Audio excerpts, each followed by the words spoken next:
Hey everyone, Viking back with a video, another video on V-Rally 4. In this video I kind of wanted to talk about my handling setup. Online I think one of the complaints about this game is it's, kind of arcadey or hard to control and slide all over, blah, blah, blah. I think I have figured out a handling setup. I just wanted to share it here that would maybe give anyone new to the game, make it a little easier for them to get into the game and get feel like they're more in control. So as you can see here, all this footage in this video is with my handling setup, which I will get to shortly. It'll be up on the screen after this little rally race. But as you can see here, this is a rear-wheel drive Escort. I've had it in some other videos, but it fishtails all over because it's rear-wheel drive. And as you can see on here, I'm using a controller, and if you look, it's kind of it's kind of being nice. I'm getting around corners and not skidding out of control, and I'm feathering the gas and blah blah blah blah. But this is with my handling setup, so I think the default handling setup is a little squirrely,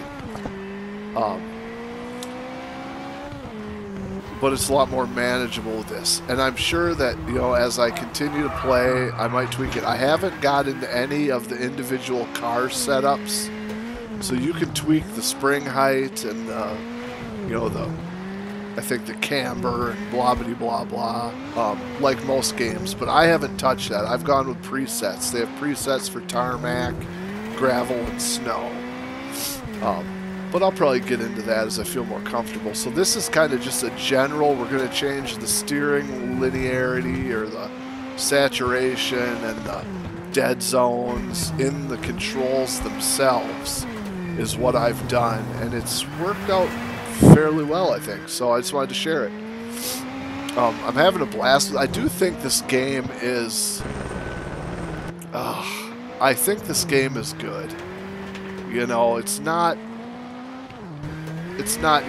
breaking the wheel, but I think this is a good game. So we'll get into the setup now, and then I will talk and show you a few more races with the handling setup, and you can be the judge for yourself. Try it out. And if you like it, give me a comment with your thoughts. That's, what my main fun is with doing these. So here we go. So you go into driving style and the options. As you can see here, I have ABS on, traction control off, and something else. But you go into control, dual shock, and here we go. So I'm running throttle sensitivity 0. Throttle dead zone is 15, I think that says. I might be off. Then 100% saturation, brake sensitivity 0, brake dead zone 15 again. And then brake saturation 100%. And then you want to put your steering sensitivity down to -10 all the way to the left. And then the steering dead zone 15. Now you might like 20 or you might like 10, so that's your own thing. Saturation 100. And I don't like vibration. It wears out my controller battery, so I'm not down with that. But so there it is. The dead zone I have at 15%, and it makes it, I think the default is 0%. So that means that when you turn, everything's real twitchy. So the higher you put that dead zone up, the less twitchy it is, I feel like. So if 15 is too twitchy for you, try 20, try 25, and see if the game handles better. Now this is the Mini Cooper, and I've realized that this is like the squirreliest vehicle in the game. I don't know if it's the short wheelbase or what, but even with the settings, this thing is squirrely. So if you're starting out with this game, I would say avoid the Mini Cooper. I just picked it up because I like the car and it's a classic. But as I drive it, I don't really like it because it's real squirrely. So I'm just going to max it out and get all the upgrades, and then I'll probably stick it in my garage and not use it very much because it's too squirrely for me. I actually think the Escort handles better, and this is front wheel drive and that's rear wheel drive. So, but as you can see here, this is, you know, with my dead zone stuff, and I'm able to, you know, make some decent turns with my settings because, or not because, but, and this is like the squirreliest vehicle of them all. So that's a good sign, because this thing on default was, I hated driving it. Yeah, but it's fun. This Monument Valley map has some good, you know, nighttime effects you just saw in the last one, and rain and blah blah blah. But I think it's a good looking map, and you know the stages are pretty fun.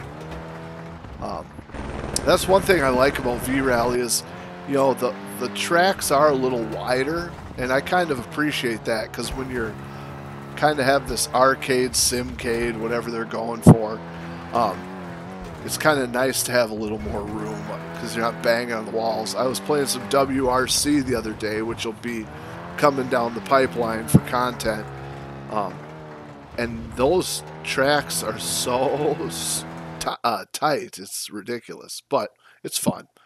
So we'll go to the last one. This is on wet. This is a rainy map in the Escort again, and with my handling settings, and you know, this is usually you're sliding all over the place, so like see there, but it's handling good. So I think if you're having trouble with the handling of this game, or you're frustrated, try these settings out, and then, like I said, tweak the dead zones. Let me know if it helps you, and then maybe I'll get into some car setups in future videos. But you know, just me tweaking these settings has, you know, made me happy in the game, and kind of brought me back into it as far as the, you know, arcade, simcade, whatever you want to call it, handling. But this is a fun game, man. And look at that. Ooh. That was, the car handles responsibly, and I'm drifting all over, and it's just a blast. So like I said, I'll leave the video off here. Let me know what you think. Give me a like if you like it. Give me a comment if you're got V-Rally and you enjoy it also. Or maybe I'm the only one playing this right now, and the rest of the world has moved on. But yeah, thanks for watching again. Viking out of here. Take care of yourselves. I'll see you in the next vid. Bye.